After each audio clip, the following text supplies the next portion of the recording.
ఈ ఆదివారం రోజు నాగుల స్వామి నాగదేవత పూజ ముఖ్యంగా శ్రావణ మాసంలో నాగపంచమి రోజున కొన్ని ప్రాంతాల్లో నాగుల చవితికి జరుగుతుంది.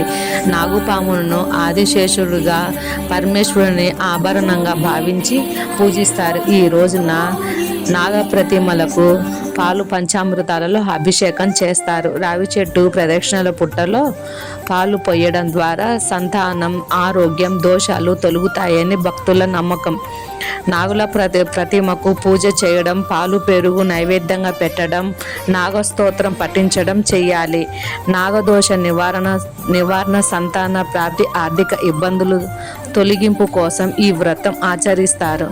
నాగుల పంచమి చవితి రోజున మట్టి తవ్వడం, చెట్లను నరకడం వంటివి చేయకూడదని పెద్దలు చెబుతారు. నాగుల చవితి పంచమి నాడు సుబ్రహ్మణ్య స్వామి ఆలయాలు, శివాలయాలలో విశేష పూజలు జరుగుతాయి. ఉదాహరణకు వరంగల్ జిల్లాలోని ఊకల్ సుబ్రహ్మణ్య స్వామి ఆలయం నాగపంచమి నాడు నాగదేవతను భక్తి శ్రద్ధలతో పూజించడం వల్ల సకల శుభాలు కలుగుతాయని భక్తుల విశ్వాసం. ఏటా శ్రావణ మాసం శుద్ధ పంచమి రోజును నాగపంచమి అంటారు. బ్రహ్మదేవుడు ఆదిశేషును అనుగ్రహించిన రోజు అనే మాట.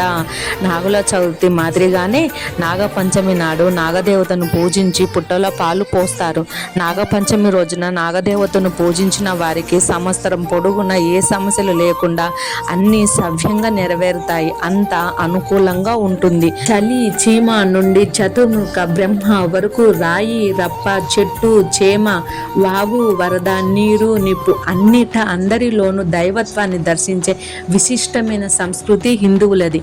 హిందువుల దృష్టిలో పాము కూడా పరమాత్మ స్వరూపమే. శ్రీమాత్రే నమః. నమస్తే.